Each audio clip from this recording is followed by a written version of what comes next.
할렐루야. 귀한 주일 3부 예배에 나오신 여러분을 주님의 이름으로 환영합니다. 오늘도 귀한 예배 자리에 우리가 마음을 다하여 정성을 다하여 나아갈 때에 하나님께서 우리의 예배를 받으시고 기뻐하실 줄로 믿습니다. 이 시간 우리 다 함께 선포하며 나가겠습니다.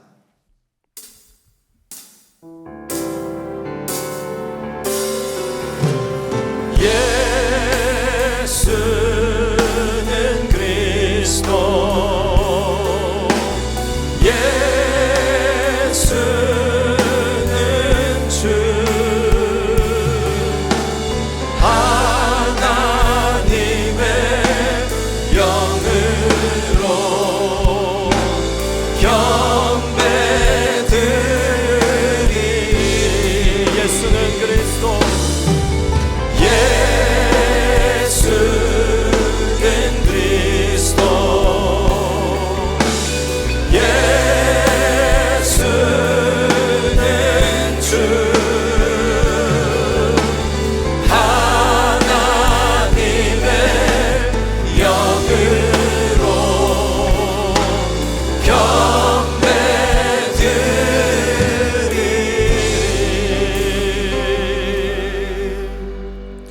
내가 하나님을 의지하고 그 말씀을 찬송하올지라. 내가 하나님을 의지하였은즉 두려워하지 아니하리니 혈육을 가진 사람이 내게 어찌하리이까. 내가 아뢰는 날에 내 원수들이 물러가리니 이것으로 하나님이 내 편이심을 내가 아나이다. 내가 하나님을 의지하여 그의 말씀을 찬송하며 여호와를 의지하여 그의 말씀을 찬송하리이다. 아멘. 전능하신 하나님 아버지, 오늘 이 시간 귀한 주일을 우리에게 허락하여 주셔서 하나님 아버지 앞에 우리의 마음을 열고 목소리 높여 찬양하며 나가게 해주신 하나님 은혜를 감사합니다. 우리의 모든 형편과 사정을 아시는 하나님, 이 코로나 여러 상황 가운데 우리가 어려움을 당하고 있지만 그러나 우리가 마음을 다하여 정성을 다하여 하나님께 예배하며 나아가오니 주님, 환경을 초월하시는 하나님, 우리의 모든 것을 주님 바꾸어 주시며 끝내는 승리케 하실 주님을 바라보며 나아갑니다. 주님, 성령 하나님, 이 시간 우리를 마음을 주장하여 주시고 이 시간 자정하여 주시고 다스려 주셔서 온전히 우리 마음이 하나님께로만 향하게 하여 주시옵고 하나님만을 찬양하며 나아가는 우리 귀한 예배가 될 수 있도록 주님 인도하여 주시옵소서. 하나님 홀로 영광 받아 주실 줄 믿사오며 우리 주 예수 그리스도 이름으로 간절히 기도드리옵나이다. 아멘. 우리 찬양을 받으실 만한 주님, 오늘도 우리를 구원하실 그 하나님을 찬양하며 우리가 주님께 나갑니다. 하나님을 찬양합니다. 찬양 중에 눈을 들어 주를 보내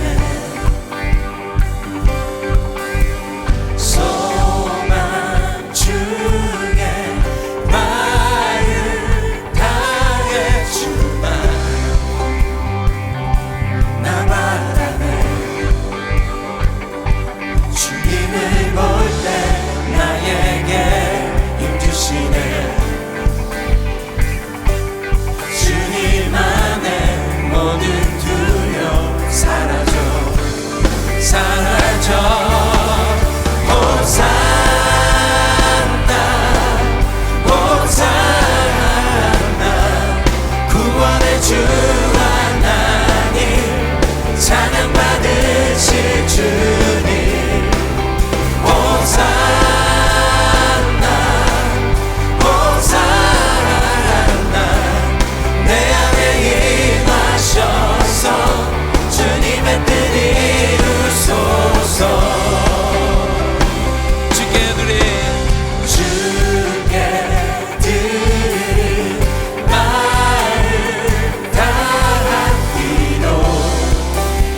주님 안에 모든 두려움 사라져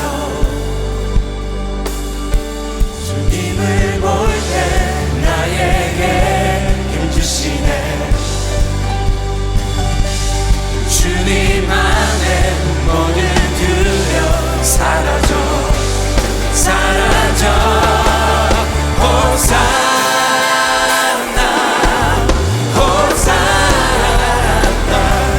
구원의 주 하나님 찬양 받으신 주님 호산나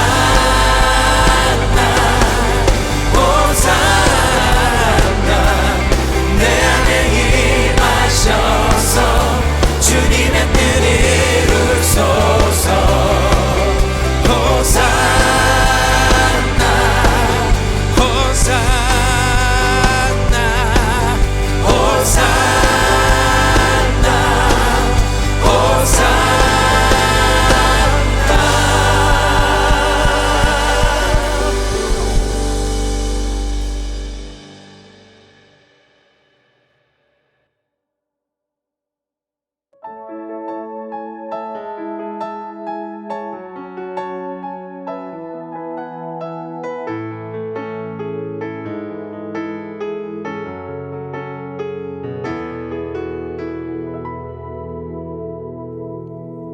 Who am I that the Lord of all the earth would care to know my name, would care to feel my hurt? Who am I that the bright and morning star would choose to light the way for my every wandering heart? Not because of who I am, but because of what you've done. Not because of what I've done, but because of who you are. I am a flower quickly fading, here today and gone tomorrow. A wave tossed in the ocean, a vapor in the wind. Still you hear me when I'm calling. Lord, you catch me when I'm falling, and you've told me who I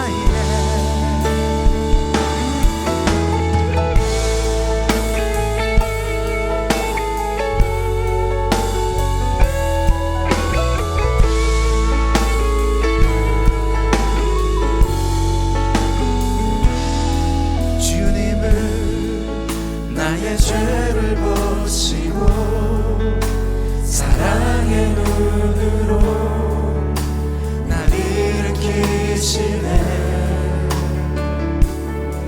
바다를 잠잠하게 하시는 내 영혼의 복부 고요케 하시네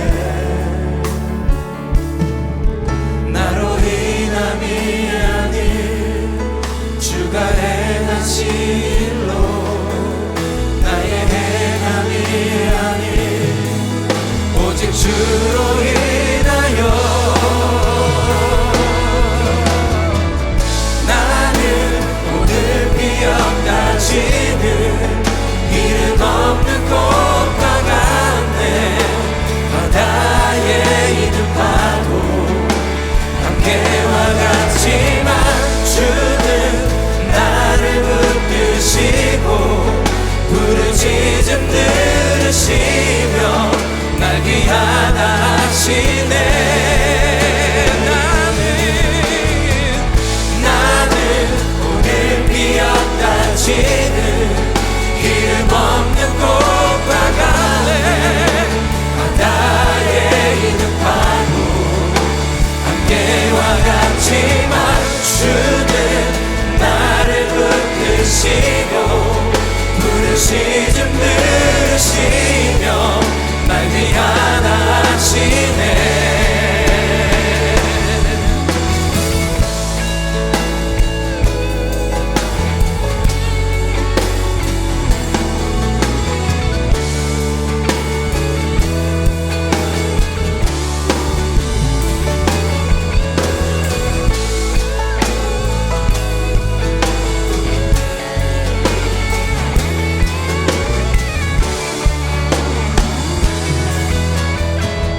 주가 행하실 일로 나의 행함이 아닌 오직 주로 인하여 나로 인함이 아닌 주가 행하실 일로 나의 행함이 아닌 오직 주로 인하여 나로 인함이 아닌 주가 행하실 일로 나의 행함이 아닌 오직 주로 인하여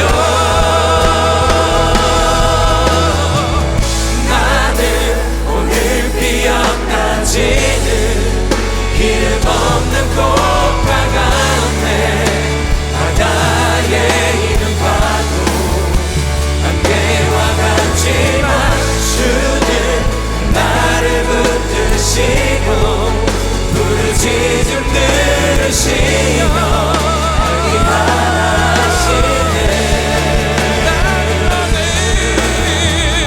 나는 오늘 피어나지는 이름 없는 꽃과 같네 바다에 있는 파도 안개와 같지만 주는 나를 붙드시고 부르짖음 들으시며 날 귀환하시네 나 오직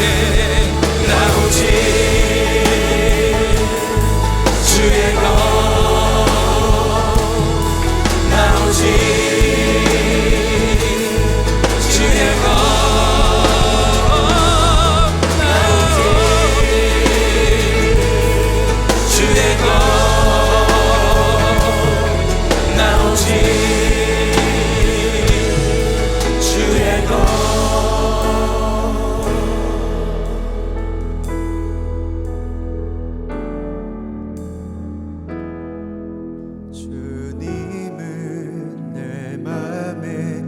아픔 알아주시니 지난 밤 눈물 지워주시고 아침에 돋아난 여린 풀들과 같이 내 맘을 새롭게 하네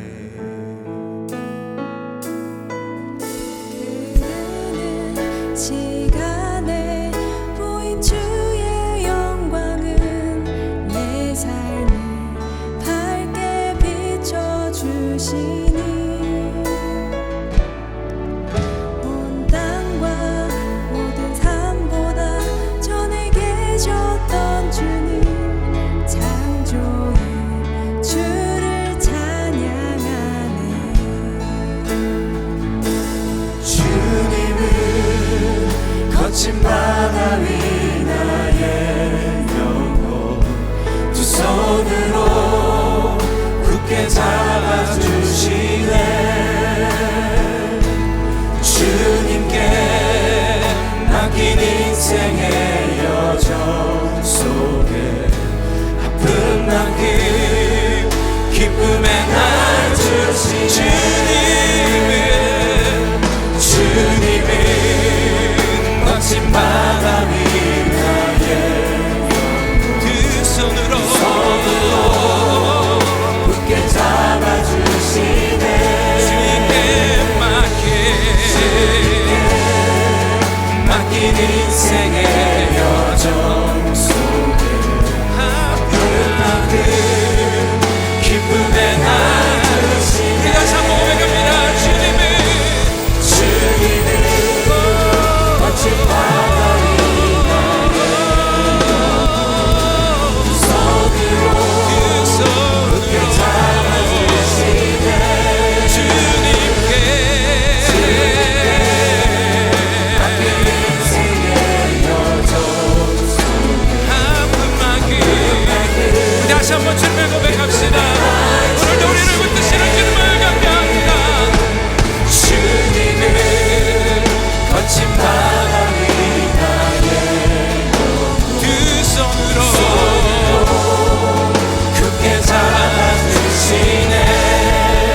잡아주시네. 주님께 맡긴 인생의 여정 속에 아픈 만큼 기쁨의 날 주시네.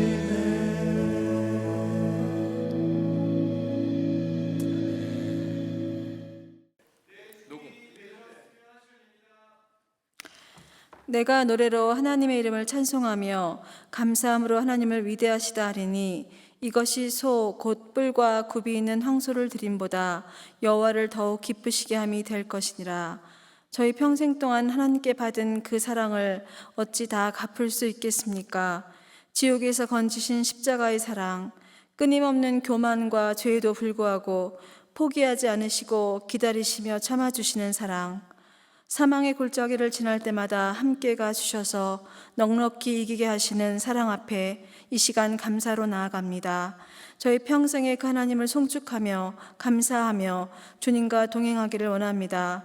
어려운 이때에 우리 안에 엄습하는 두려움을 이길 수 있는 믿음 주시고 당한 어려움을 주님께 아뢰며 의지하며 선하신 하나님을 신뢰함으로 주님 앞에 나아가는 저희들 되기를 원합니다.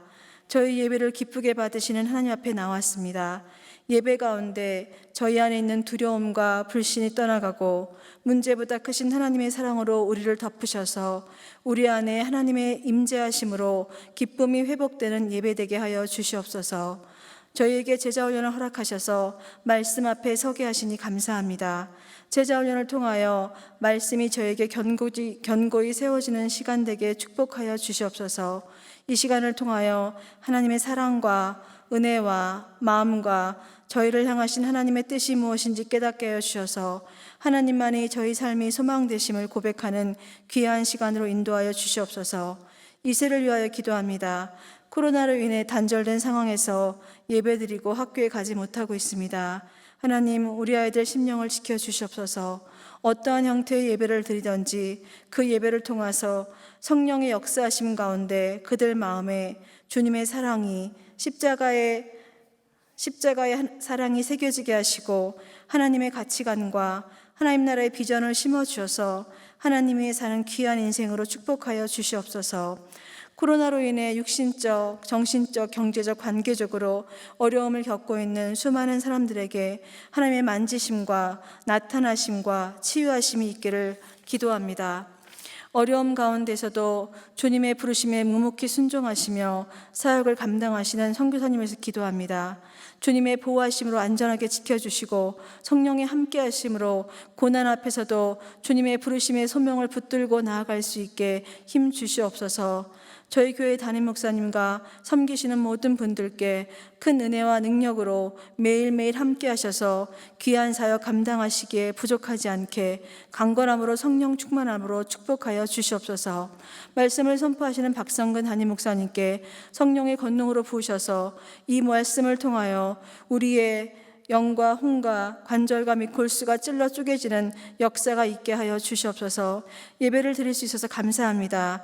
저희 예배를 받아주시니 더욱 감사합니다. 삶의 이유 되시며 소망 되신 나의 주 예수 그리스도의 이름으로 기도합니다.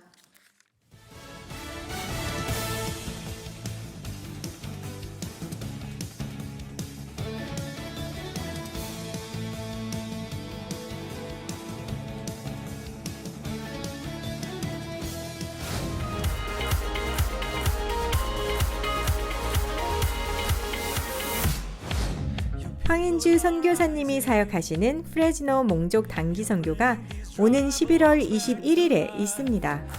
추수감사절을 맞이하여 몽족 250가정에게 사랑의 패키지를 나누며 선교할 예정입니다. 많은 참여를 부탁드리며 가정이나 약물이 단위로 참여하셔도 좋습니다. 또한 몽족 선교를 위한 터키 도네이션도 받고 있습니다. 참고로 한 마리의 가격은 35불입니다. 선교를 통해서 뜻깊은 추수감사절을 보내시기 바랍니다.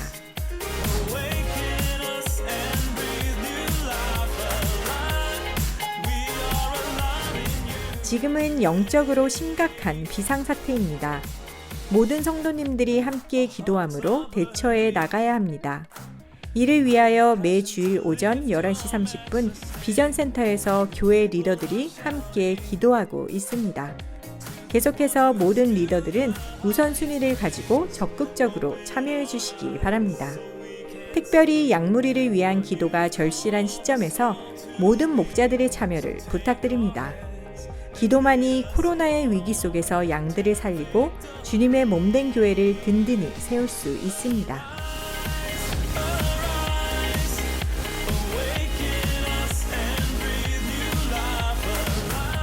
재정위원회에서 사용하기 편리한 개인 헌금 봉투 제작 신청을 받고 있습니다. 재신청할 경우에는 교인 번호와 성함만 적어주시면 됩니다. 신청하신 개인 헌금 봉투들은 현관 안내석에 보관되어 있습니다. 예배 후에 수령해 가시기 바랍니다. 협조해 주셔서 감사합니다. 주님 안에서 행복한 한 주 보내시길 바랍니다. 오늘 귀한 주일 예배 함께 하신 여러분 모두를 다시 한번 주님의 이름으로 환영합니다. 가정에서 또 처소에서 온라인으로 예배하시는 모든 분들도 환영합니다. 어디에서 어떤 형태로 예배드리든 주의 임재 앞에 나가셔서 진심과 또 거룩함으로 예배하는 그런 축복이 있기를 바랍니다. 광고에서 보신 것처럼 이번 추수감사절을 맞이해서 오는 21일 토요일입니다. 프레즈노에 있는 몽족 선교를 저희들이 가려고 합니다. 하루 다녀오는 1일 단기 선교이긴 합니다만은 함께 가시면 큰 아마 의미가 있을 것 같습니다. 원하시는 분들은 미리 신청해 주시기를 바라고, 혹시 터키를 도네이션하기를 원하시는 분들은 헌금으로 이렇게 참여하실 수가 있겠습니다. 주일 예배 직후인 11시 반에 리더들의 기도 모임이 있습니다. 대면 예배가 중단된 이후로 하루는 한 주도 빠지지 않고 계속 우리가 기도를 해왔습니다. 그동안에는 안수집사님들, 또 위원장님들, 또 교구장님들, 우리 사역자님들이 함께 동참을 했는데 이제는 좀 목자님들도 함께 하셨으면 참 좋을 것 같습니다. 이제 목장 사역도 회복이 돼야 되고, 또 목자님들도 영적으로 좀 더 회복이 되셔야지 또 사역도 할 수 있기 때문에 우리 목자님들도 함께 오셔서 같이 기도하시면 좋겠습니다. 그 외에 나머지 광고들 잘 참조하셔서 도와주시기를 바랍니다. 이 시간 드릴 헌물을 위해서 함께 기도하겠습니다. 좋으신 하나님 감사합니다. 언제나 우리를 사랑해 주시고 큰 은총으로 보호해 주셔서 주님의 은혜 가운데 살게 하신 것을 감사합니다. 한 주간의 삶의 터전을 지켜주신 것도 감사하고, 힘든 가운데도 주 앞에 나와 예배하게 하신 은혜 감사합니다. 이 시간 우리의 마음과 정성을 담아 소중한 예물 주께 올려드리오니 드려진 11조 헌물을 축복하시고 감사의 제목들을 축복해 주시고, 선교와 섬김과 구제를 위해 드려진 모든 헌물을 성밀대에 구별하셔서 주의 영광 위에 바르게 쓰임받도록 은혜를 베풀어 주옵소서. 우리의 삶이 주의 손에 달린 것을 고백합니다. 모든 것을 주께 맡기고 믿음 가운데 견고하게 서서 승리할 수 있는 모든 주의 가정들 되게 하여 주옵소서. 예수님의 이름으로 기도하옵나이다. 아멘.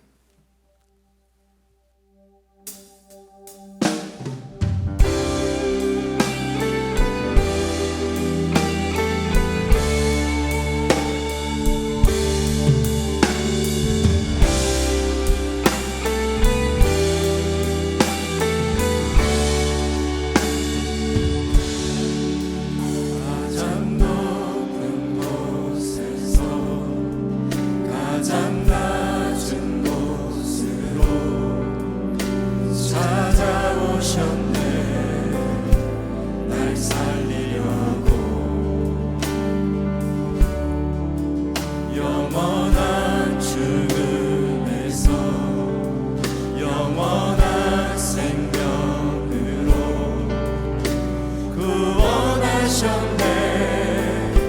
크신 은혜로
닫힌 관계를 여는 패스워드. 고린도후서 12장 11절로 15절까지 말씀입니다. 내가 어리석은 자가 되었으나 너희가 억지로 시킨 것이니 나는 너희에게 칭찬을 받아야 마땅하도다. 내가 아무것도 아니나 지극히 크다는 사도들보다 조금도 부족하지 아니하니라. 사도의 표가 된 것은 내가 너희 가운데서 모든 참음과 표적과 기사와 능력을 행한 것이라. 내 자신이 너희에게 폐를 끼치지 아니한 일밖에 다른 교회보다 부족하게 한 것이 무엇이 있느냐. 너희는 나의 이 공평하지 못한 것을 용서하라. 보라, 내가 이제 세 번째 너희에게 가기를 준비하였으나 너희에게 폐를 끼치지 아니하리라.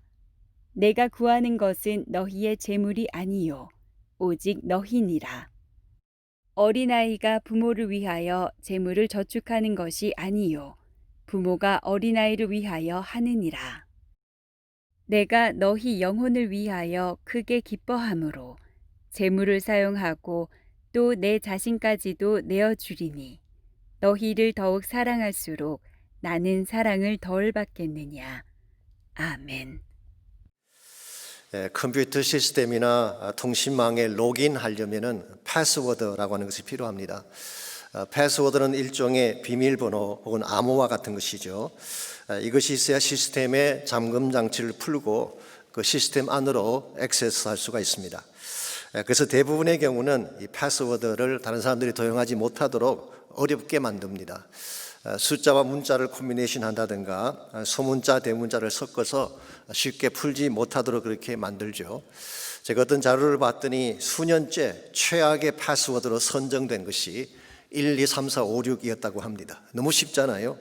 이와 같은 것은 해킹하는데 0.4초도 안 걸린다고 합니다. 반면에 절대 잊어버리지 않는 패스워드가 있습니다. 이건 어떤 미국 할머니가 정한 패스워드인데요. 나이가 많다 보니까 식사한 것도 잊어버려서 또 잡숫하는 판인데 컴퓨터의 패스워드를 어떻게 기억하시겠어요? 그래서 이분은 패스워드를 아예 incorrect, 틀렸다라고 하는 그런 단어로 정했습니다. 컴퓨터를 열고 패스워드 자리에 아무것이나 치면 됩니다. 그러면 반드시 화면에 이렇게 글자가 뜹니다. Your password is incorrect. 당신의 패스워드는 틀렸습니다. 라고 incorrect라는 단어가 나오면 이걸 가지고 패스워드를 쓰면 되는 것입니다. 이와 같이 패스워드라고 하는 것은요, 무엇인가 닫히는 것을 여는 그런 역할을 하는 것인데 우리 인간관계를 여는데도 패스워드가 필요합니다. 우리 인간관계도 막힐 때가 많기 때문에 그렇습니다.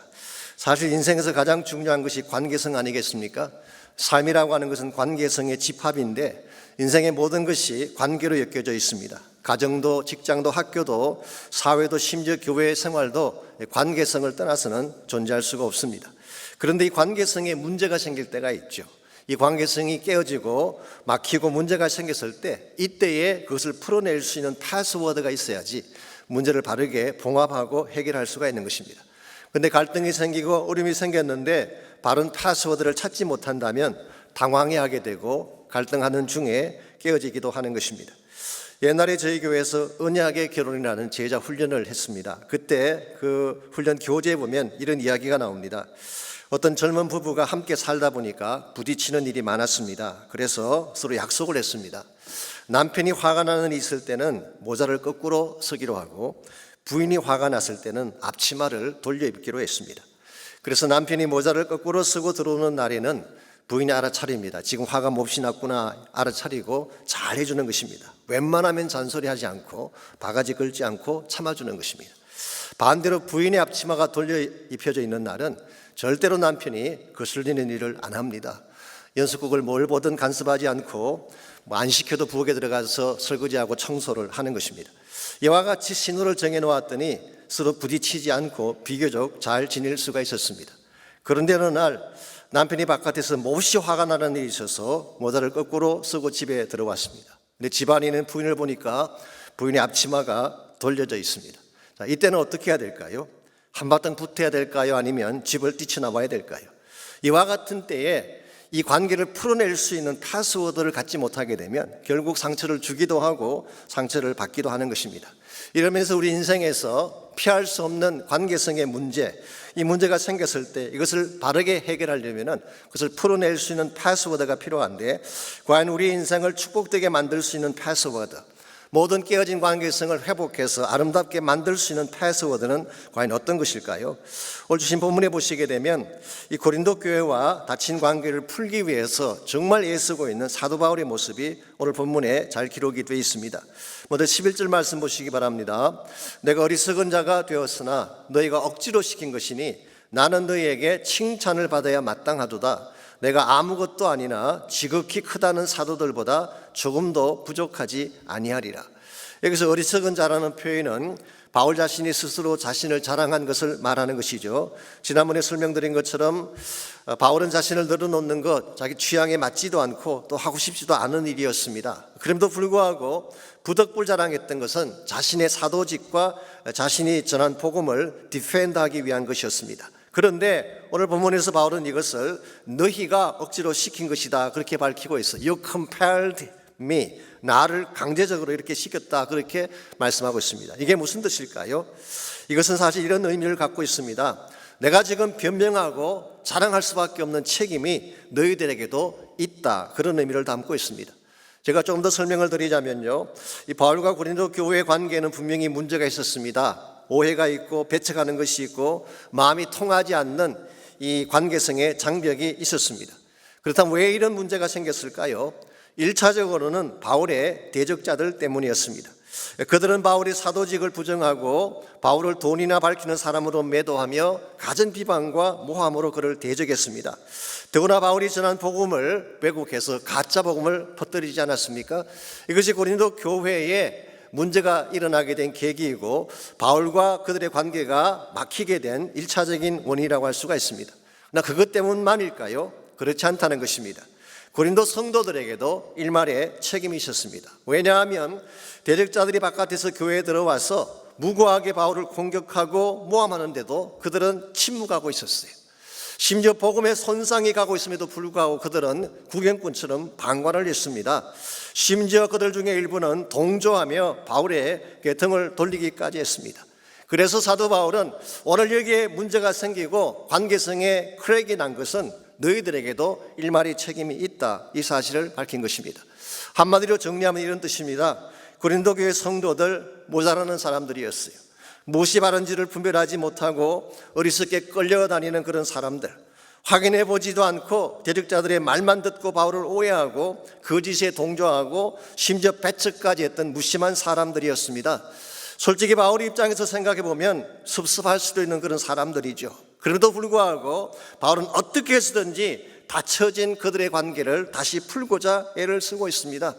어떻게 하면 그들의 마음의 문을 열 수 있을까 해서 모든 것을 동원해서 어필하고 간청을 하는 모습을 발견하게 됩니다. 왜냐하면 관계가 풀려야지 그 교회도 건강해지게 되고 함께 동력도 할 수 있기 때문에 그런 것입니다. 그래서 필립 휴즈라고 하는 성경 해석자는 이것을 fatherly love, 아버지적 사랑이라 그렇게 표현했습니다. 전 여기에 참으로 사도 바울이 가지고 있는 성숙한 자세가 있지 않나 그렇게 생각합니다.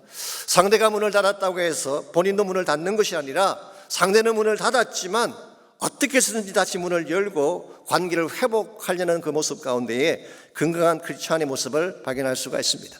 오늘 여러분의 인생 여정에는 관계성에 문제가 없습니까? 우리 모두가 인간이기 때문에 관계성에 문제가 생기지 않을 수가 없습니다. 좋아하기도 하고 나빠지기도 하고 오해를 하기도 하고 오해를 받기도 하고 때에 따라서는 본의 아니게 관계가 깨어지는 아픔을 겪는 것이 우리 인생의 현실입니다. 이와 같이 항상 관계성에는 문제가 생기는데 이 문제가 생긴 관계성을 어떻게 하면 다시 회복할 수 있느냐는 것입니다. 깨어진 관계를 다시 회복하고 닫힌 관계를 다시 열려면 어떤 패스워드가 필요할까요? 오늘 본문에 보시게 되면 사도 바울이 관계 회복을 위해서 사용했던 몇 가지 중요한 단어들 혹은 패스워드들이 오늘 본문에 소개가 되어 있습니다. 첫 번째로 닫힌 관계를 여는 첫 번째 패스워드가 오래 참음입니다. 참아주고 기다려주는 마음, 이것이 바로 관계성을 푸는 첫 번째 키워드가 된다는 것입니다. 12절을 보십시오. 바울은 어떤 모습으로 그들과의 관계를 만들어 갔는지, 사도의 표가 된 것은 내가 너희 가운데서 모든 참음과 표적과 기사와 능력을 행한 것이라고 했습니다. 사도의 표라고 하는 것은 사도임을 보여줄 수 있는 증거를 말하는 것이죠. 바울은 고린도 교회에서 사역을 하면서 그 증거들을 보여주었는데요, 크게 두 가지 차원에서 증거를 보여주었습니다. 하나는 외적인 차원이고 또 하나는 내적인 차원입니다. 먼저 외적인 차원에서 행한 것을 말씀드리자면 세 가지 중요한 일을 행했습니다. 그 첫째가 표적이에요. 이 표적이라고 하는 것은 사인을 말하는 것이죠. 헬라 말로는 세마이온이라고 하는 유명한 단어가 사용됐습니다. 사도 요한이 요한복음에서 사용했던 단어이죠. 이것은 단순한 기적이 아니라 복음의 증거로서 보여주는 기적을 의미할 때에 세마이온, 사인이라는 단어를 씁니다. 둘째는 기사입니다. 이 기사를 원더스라고 번역을 했는데요, 헬라말 원어에는 테라스라고 되어 있습니다. 이 테라스라고 하는 단어는 깜짝 놀랄 만한 일, 인간의 이성과 논리를 넘어선 기적을 표현할 때 이 단어를 씁니다. 예컨대 병자가 일어나고 귀신이 떠나가고 산이 진동하는 일들이 테라스에 해당하는 것입니다. 셋째는 능력입니다. 이것은 파워를 말하는 것이고 헬라 원문에는 듀나미스라고 하는 단어가 사용됐습니다. 듀나미스. 이것은 사도행전 1장 8절에서 오직 성령이 임하면 권능을 받는다고 할 때 동일한 단어가 사용됐죠. 이 권능, 듀나미스에서 나온 영어가 다이너마이트죠. 폭발적인 능력을 말하는 것입니다. 하나님만이 가지고 있는 초자연적인 능력을 이 듀나미스라고 표현한 것입니다. 사실 제가 지금 소개해드린 이 세 가지 액션은 바울이 행했지만 사실은 공생의 기간 동안 예수님이 행하신 기적이기도 합니다. 사도행전 2장 22절에 보시게 되면 하나님께서 나사렛 예수로 큰 권능과 기사와 표적을 너희 가운데서 베풀게 하셨다는 말씀이 나와요. 예수님은 공생의 기간 동안에 이 세 가지 기적을 행하셨어요. 권능도 행하시고 기사도 행하시고 표적도 행하셨어요. 그랬는데 사도행전 2장 43절에 보면 사도들이 기사와 표적을 많이 나타냈다는 표현이 나옵니다. 이걸 종합해 보면 사도직을 증명해주는 바로메타 중에 하나가 이런 기적을 행하는 것입니다. 그런데 바울은 실제로 이와 같은 기사와 표적을 행했고 외적인 능력을 충분히 나타낸 것입니다. 그러나 이것이 바울이 보여준 사도직의 증거의 전부는 아닙니다. 또 한 가지가 있는데 그것은 바로 내적인 능력이라고 할 수가 있습니다. 그것을 오늘 본문은 오래 참음이라고 표현하고 있습니다. 우리말 성경에는 모든 참음과라고 이렇게 되어 있지만요, 헬라 원문에 보게 되면 모든 참음이란 단어 앞에 n이라고 하는 전치사가 붙어 있습니다. 이 n이라는 단어는 영어의 in과 같은 의미를 가지고 있습니다. 장소를 표현하기도 하고 자세를 나타내기도 하는 전치사이죠. 그래서 대부분의 영어 성경은 in all patience, 킹 제임스 버전은 그렇게 번역했어요.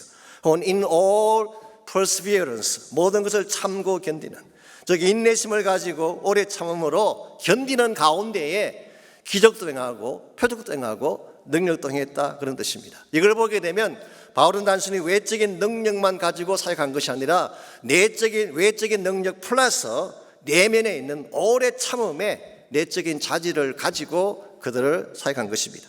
여기 참음이라고 번역한 헬라 말이 휴포모네라고 하는 단어입니다.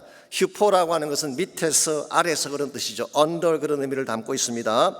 모네라는 단어는 remaining, 머문다 혹은 견딘다, enduring 그런 의미를 담고 있습니다. 그러므로 휴포모네라고 하는 것은 누군가의 밑바닥에서 누르고 밟아도 끝까지 참고 견딘다, 그런 뜻이에요. 하고 싶은 말이 있지만 다 하지 않는 것입니다. 자기 주장이 있지만 그 주장을 다 표현하지 아니하고 상대가 나를 받아줄 때까지 삼키며 참고 기다려주는 것을 휴포모네라고 부르고 있습니다. 바울은 이와 같은 휴포모네, 상대가 나를 어떻게 대하든지 나에게서 어떤 악한 일을 행하든지 참고 견뎌주며 기다려준 모습, 이것이 바로 관계를 풀어나가는 키워드가 된 것입니다. 올여름과 저의 삶을 살아가는 과정에도 외적인 능력도 필요하지만 이와 같은 내적인 참음의 능력도 가져야 됩니다.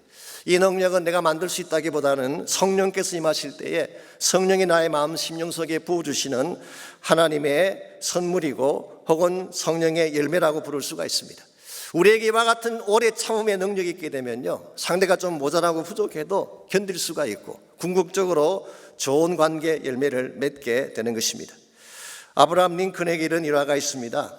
링컨이 미국을 대표하는 인물이라는 것은 다 알려진 사실입니다만은 그의 부인 되는 분, 메리 토더 여사는 그렇지 않았던 것 같습니다. 생각하는 것이나 말하는 것이 좀 괴팍했던 것 같습니다. 그래서 어떤 분은 미 역사상 최악의 퍼스트 레이디다라고 평가하기도 했습니다마는 링컨이 아직 대통령이 되기 전에 변호사 일을 하고 있을 때에 다음과 같은 일화가 남아 있습니다. 어느 날 부인이 마켓에 갔다가 그날도 그 주인하고 대판 싸움을 벌였습니다. 말다툼이 벌어진 것입니다. 참다 못한 마켓 주인이 링컨을 찾아와서 항의를 했습니다. 세상에 이렇게 교양 없는 여자가 어디 있는가? 신경질적이고 앞뒤가 맞지 않고 도무지 말이 통하지 않는 이와 같이 괴팍한 여자가 세상에 어디 있냐고 따졌어요. 이 말을 한참 듣고 있던 링컨이 조용히 주인의 어깨에 손을 얹고 다음과 같이 이야기를 했습니다. 여보시오, 나는 저런 사람과 15년 동안 함께 살아왔습니다. 당신은 이제 겨우 15분간 대화하고도 그것을 참지 못하면 어떻게 합니까? 나를 보아서라도 좀 참아주십시오. 이거 보면 참 링컨의 내공이 대단한 것 같습니다.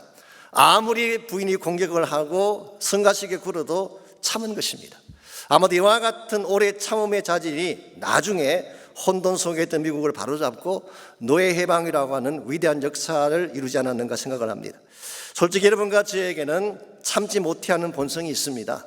잘못된 것 보면 지적하고 싶고 나에게 누가 악한 일을 하면 당장 뒤엎고 싶은 마음이 우리의 본성이죠. 이건 우리가 숨길 수 있는 우리의 본성이에요. 그런데 과거에는 우리가 그렇게 했다고 할지라도 예수 만난 이후에는 이게 변화되어야 된다는 것입니다. 왜냐하면 예수님 만나게 되면 성령을 통해서 새로운 본성을 주시기 때문에, 뉴 네이처를 주시기 때문에 그런 것입니다.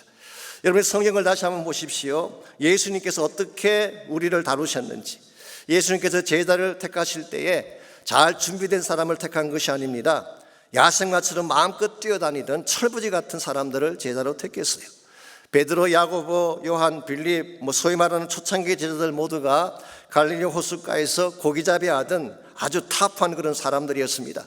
길들여지지 않았고 성격도 괴팍하고 갖추지지 못한 그런 사람들이었는데 예수님 그들을 택하셔서 3년 동안을 가르치고 양육하고 훈련하셨어요. 그리고 3년간의 제자훈련이 끝났을 때 그들이 좋은 인격으로 바뀌어 있었나요? 그렇지 않습니다. 성숙한 인격이 아니었어요. 베드로의 케이스를 보게 되면요, 예수님께서 마지막 겟세마네 동산에서 기도할 때 잠을 잤습니다. 새벽에는 혈기를 부렸어요. 뿐만 아니라 끌려가시는 주님의 고난을 보면서 그를 3번씩이나 부인한 사람이 수제자라고 하는 베드로였습니다. 이와 같이 형편없는 쓰레기 같은 인생, 아마 우리 같았으면 진작 버렸을 텐데 예수님 포기하지 않았어요. 끝까지 그들을 사랑하시고 기다리고 기다려 주셨어요. 그 결국은 베드로 자신의 입에서 기어코 내가 주를 사랑합니다라는 고백을 듣게 되고, 훌리 베드로가 성령 받은 후에 한 번 설교에 3,000명을 회개시키는 위대한 역사를 이루지 않았습니까?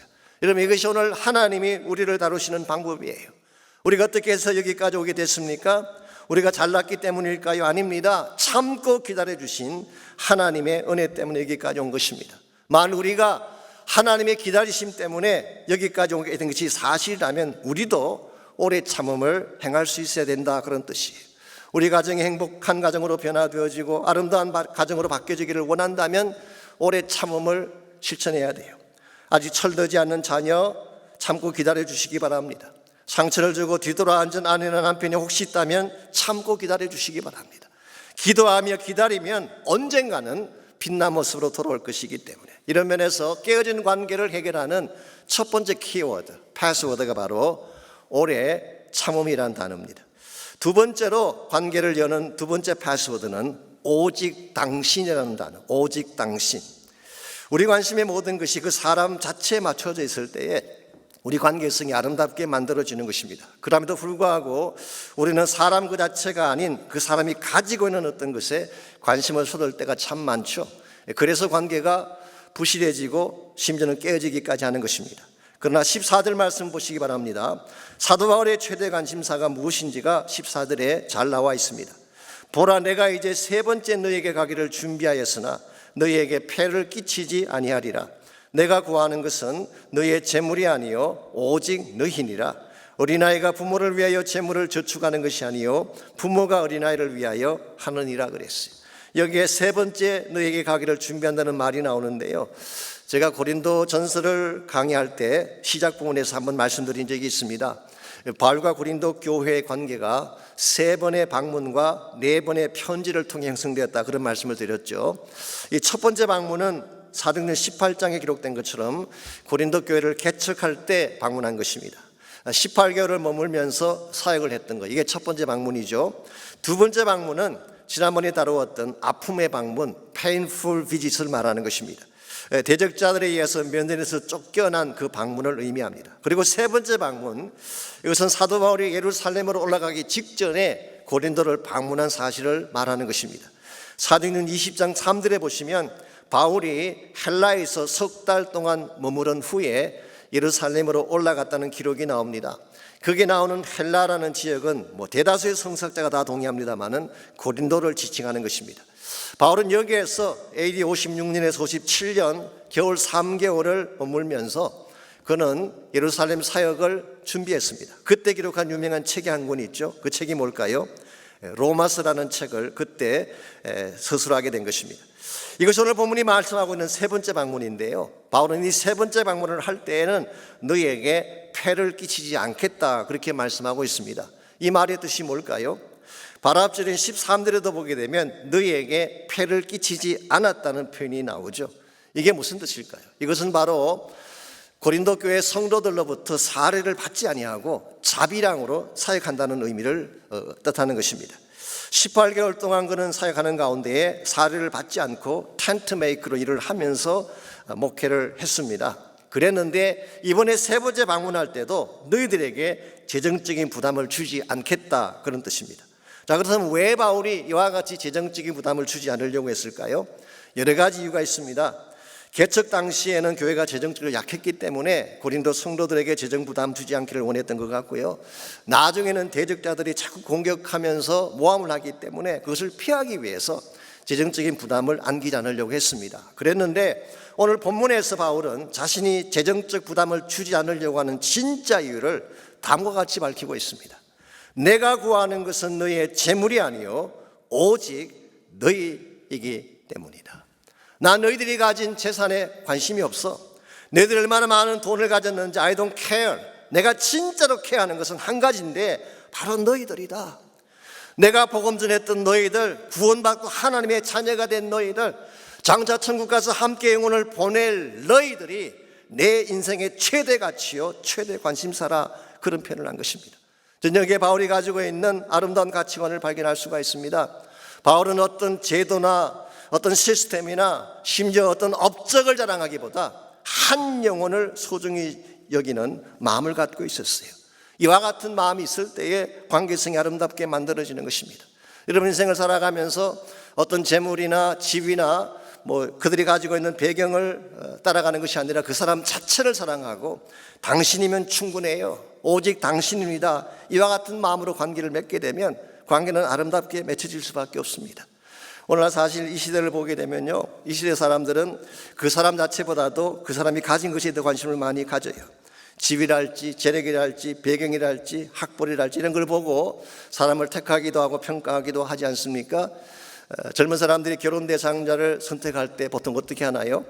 사람 됨됨이나 인격이나 신앙을 보고 선택하는 경우도 있겠죠. 그러나 일반적으로 그것은 2차적이에요. 진짜 중요한 것은 what he has, 무엇을 가졌는가, 그가 가진 것이 무엇인가, 이게 관심을 갖는 것입니다. 더 중요한 것은 who he is인데, 그가 어떤 인물인가가 더 중요한데 그가 가진 것에 관심을 더 많이 갖다 보니까 관계성이 견고해지지 못하고 쉽게 깨어지는 것입니다. 그래서 이런 이야기가 있잖아요. 두 남녀가 걸어가는데 남자는 못생겼는데 여자가 잘생겼으면 사람들이 이렇게 말을 합니다. 저 남자 능력이 있나 봐. 남자는 잘생겼는데 여자가 좀 못생겼으면 저 여자 돈이 많은가 봐. 근데 남자도 못생기고 여자도 못생겼으면 저들은 진짜 사랑하는가 봐 라는 그런 말이 있잖아요. 이게 사실 오늘 세태를 반영해주는 조커가 아닐 수가 없습니다. 세상 사람들은 조건을 따라 만나고 그가 가진 무엇을 바라보며 관계성을 맺지만 우리는 그렇게 하면 안 되는 것입니다. 우리는 사람 자체를 소중히 여기고 사람 자체의 내면에 있는 가능성을 보고 그 사람을 만나야지 장차 더 아름다운 관계를 만들게 되고 실제로 한 사람의 관계를 통해서 귀한 열매도 맺게 되는 것입니다. 오래전에 미국의 오하이오주에 있는 한 농장에 짐이라고 하는 17세 난 일꾼이 있었습니다. 이 짐은 헛간에서 잠을 자면서 소를 키우고 땔감을 준비하는 등 부지런하게 일을 하는 일꾼이었습니다. 근데 약 1년 정도가 지났을 때 이 짐이 농장 주인의 딸과 사랑에 빠졌어요. 이 사실을 알게 된 주인이 짐에게 다음과 같이 차갑게 말을 했습니다. 너처럼 돈도 없고 장래성도 없는 사람에게 내 딸을 줄 수는 없다. 그러니 당장 짐 싸들고 나가라고 쫓아냈어요. 그래서 할 수 없이 이 사람이 농장을 떠날 수밖에 없었습니다. 그런데 그로부터 약 30년이 지난 어느 날 농장 주인이 헛간을 정리하다가 우연히 예전에 짐이 잠을 자던 자리를 보고 깜짝 놀라게 됩니다. 왜냐하면 그 자리에 그 사람의 이름이 새겨져 있었는데 그 이름이 제임스 A. 가필드라는 이름이 새겨져 있었어요. 바로 그 사람은 그 당시 미국 제20대 대통령의 이름이었습니다. 초라한 행적만 보고 외모만 보고 그 사람을 내쳤는데 알고 봤더니 그 내면 속에 엄청난 포텐셜이 있었던 거예요. 여러분 가제가 인생을 보고 사람들을 볼 때에 내면을 보는 눈을 가져야 됩니다. 내면 속에 뭐가 있는가, 그 사람 자체가 얼마나 귀한 존재인가 이 사실을 인정하고 사람 자체를 소중히 여기는 마음을 가져야지 관계가 깨어지지 않고 아름다운 열매를 맺는 것입니다. 이와 같이 우리 인생을 살아가는 과정에서 혹시 관계가 막히게 된다면 1차적으로 오래 참음이라는 패스워드를 갖게 되면 그 문을 열 수가 있어요. 두 번째는 세상에서 가장 소중한 것은 오직 당신이다 라고 하는 패스워드를 갖게 되면 여러분 관계를 아름답게 만들어갈 수가 있습니다. 당신은 내 성공의 도구가 아니라 당신 자체가 나의 소중한 존재입니다. 이 고백을 분명히 할 때에 설사 조금 부족함이 있어도 함께 그것을 극복하고 마침내 좋은 열매를 맺는 것입니다. 닫힌 관계를 여는 마지막 세 번째 패스워드가 있습니다. 그것이 바로 더욱 사랑이라고 하는 단어. 더욱 사랑. 한 번 사랑했다가 수가 틀리면 멈추는 것이 아니라 그럴수록 더욱 사랑한다는 의지가 있어야지 관계의 열매를 맺게 되는 것입니다. 15절 말씀을 보시기 바랍니다. 바울이 담고 있던 사랑의 의지가 어떠한지 15절에 잘 나와 있습니다. 내가 너희 영혼을 위하여 크게 기뻐함으로 재물을 사용하고 또 내 자신까지 내어주리니 너희를 더욱 사랑할수록 나는 덜 사랑을 받겠느냐. 사실 바울은 그동안 고린도 교회를 위해서 자신의 모든 것을 다 쏟아부었습니다. 자비량으로 사역하면서 재물도 드렸고 자신의 시간도 드리고 에너지도 드리고 심지어 자신의 인생 전체를 고스란히 다 내어줄 정도로 그들을 사랑하지 않았습니까? 그랬는데 내가 너희를 더욱 사랑할수록 너희는 오히려 나를 덜 사랑하겠느냐라고 반문하고 있습니다. 사실 이것은 상당히 아픈 고백입니다.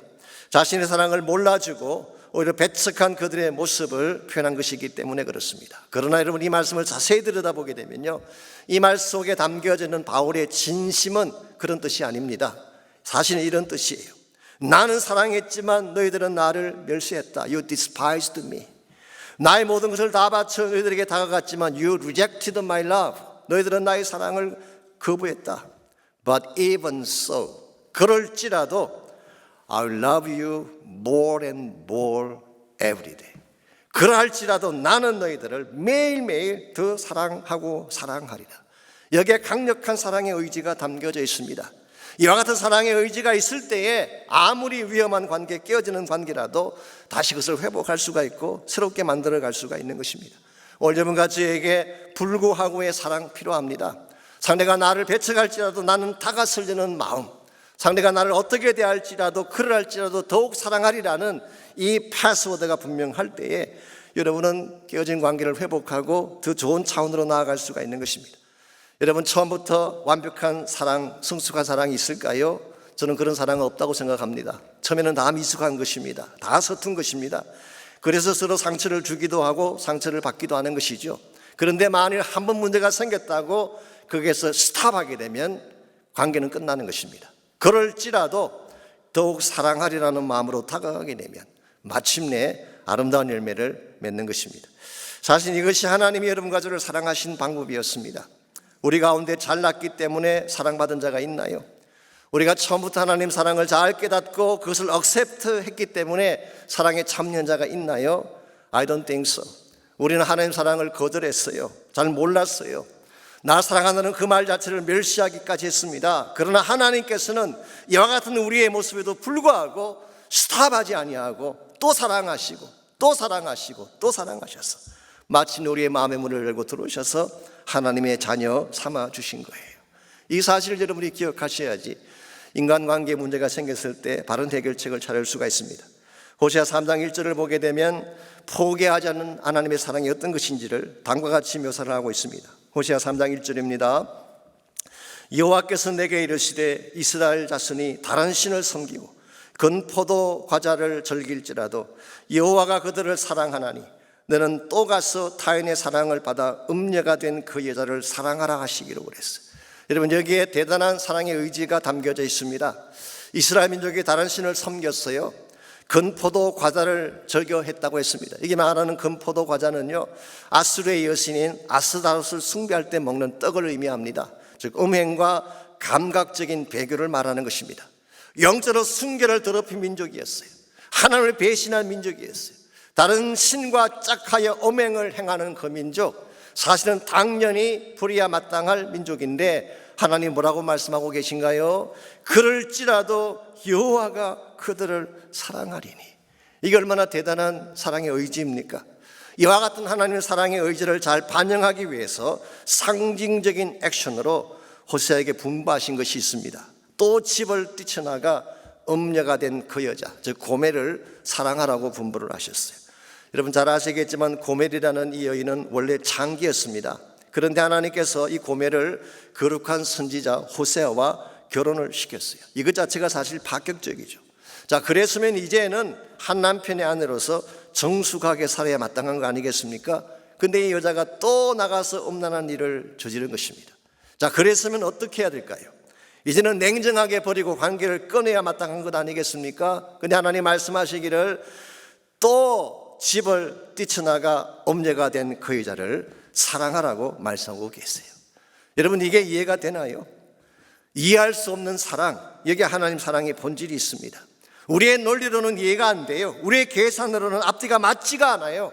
근데 하나님은 한 번 사랑하시면 포기할 수가 없는 분이에요. 버릴 수가 없는 것입니다. 이와 같이 포기할 수 없는 사랑, 나는 하나님을 리젝트할지라도 끝까지 포기하지 않고 나에게 다가오신 그 사랑이 오늘 여러분과 저를 살게 하고 하나님의 자녀로 세움받게 한 것입니다. 우리가 만약 이 사랑을 바로 이해한다면 우리도 이 사랑을 실천해야 되지 않겠습니까? 오늘 이 세상에 삭막한 것은요, 바로 이 사랑이 없기 때문입니다. 우리가 만일 사랑의 창으로 사람들을 볼 수만 있다면 이 세상에는 아름다운 사람들이 너무나 많은 것을 발견할 수 있을 거예요. 그런데 우리는 사랑의 창으로 보지 않고 물질의 창으로 사람들을 바라보고 나의 이기적인 모습으로 사람들을 보기 때문에 세상 사람들이 어글리하게 보이고 잘못되게 보이는 것입니다. 제가 오래전에 목자실에 한번 실었던 스토리이긴 합니다만은 이야기를 드리고 오늘 말씀해 주려고 합니다. 미국의 베스트셀러 작가인 맥스 루케이도가 쓴 글 중에 엘리샤라고 하는 10살짜리 소녀에 대한 이야기가 있습니다. 그녀는 800만 명 중에 한 명이 걸린다고 하는 프로게리아라는 희귀한 병에 걸렸습니다. 이 병을 앓는 사람은 현재 지구상에 15명밖에 없대요. 수명이 길어도 20세를 넘기지 못한다고 하는 절망적인 질병입니다. 나이는 10살밖에 안 되었지만 엘리샤의 피부는 70노인처럼 주름이 잡혀 있습니다. 머리는 벗겨졌고 다리는 구부러졌으며 코는 오그라져서 누가 봐도 괴물처럼 보이는 흉측한 모습이었어요. 이런 엘리샤를 보며 사람들은 외계인이라고 놀리기도 하고 괴물이라고 조롱하기도 했습니다. 그때마다 그녀의 어머니는 마치 보배를 다루듯이 엘리샤를 가슴에 꼭 껴안고 입을 맞추며 다음과 같이 말을 합니다. I love you. 너는 나의 보배란다. 왜 그랬을까요?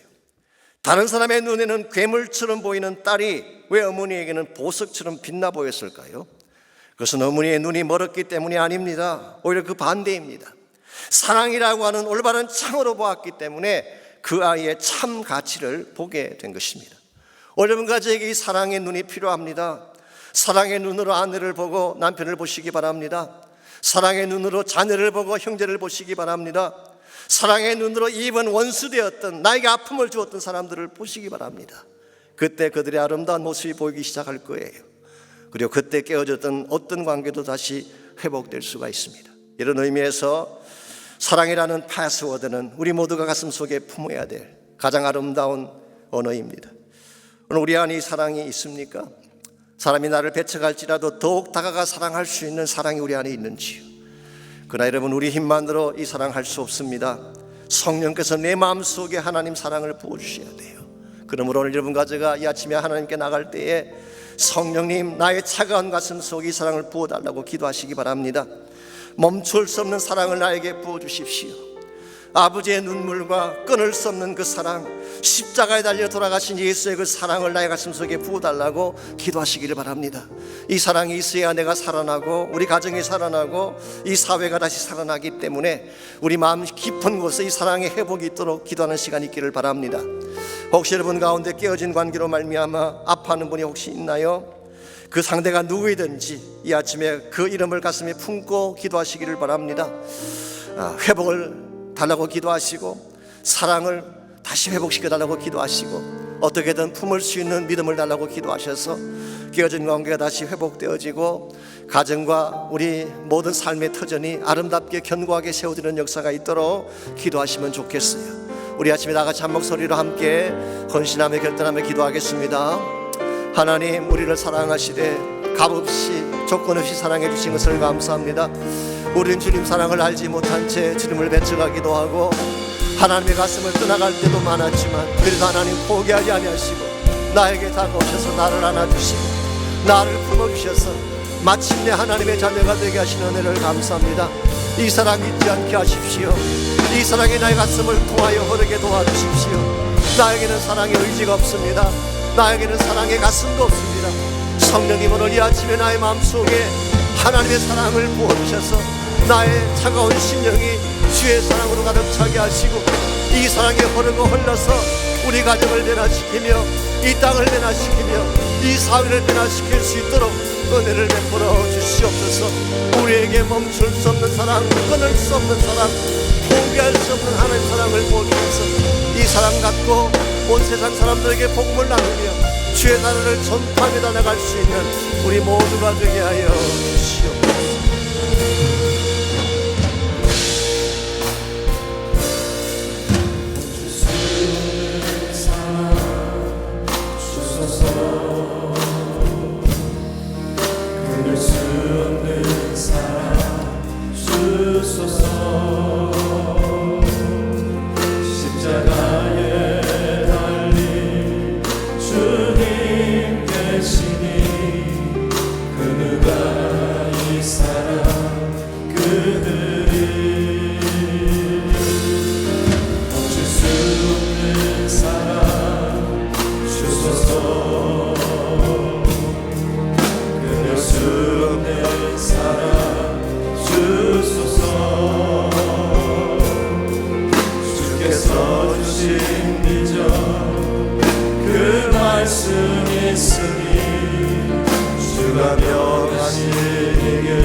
감사하니 마음 다해 주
감사합니다. 말할 수 없는 사랑, 이해할 수 없는 사랑으로 우리를 구원해 주시고 그 사랑이 우리 심령 가운데 머물게 하신 것을 감사합니다. 우리 말라 비틀어진 심령 가운데에 차갑게 변한 나의 마음 가운데에 성령님 주님의 그 사랑을 부어주시고 십자가 사랑을 부어주시고 하나님의 눈물을 부어주셔서 우리가 참 예수 믿는 사람으로 변화되게 하시고 복음을 선포하며 사랑을 나누어주며 이 땅을 변화시키는데 쓰임받는 하늘나라 일꾼들 다 되게 하여 주시옵소서. 이제는 우리 구주 예수 그리스도의 은혜와 하나님 아버지의 무한하신 사랑과 성령님의 충만한 임재하심이 주 앞에 나와 전심을 다해 예배하는 사랑하는 형제자매 한 분 한 분에게 또 가정에서 직장에서 처소에서 온라인으로 예배하는 모든 사랑하는 주의 백성 한 분 한 분에게 그들의 가정과 삶의 터전과 자녀들과 자손들 위해 이제로부터 항상 함께하여 주시기를 살아계신 우리 예수 그리스도의 이름으로 간절히 축원하옵나이다. 아멘.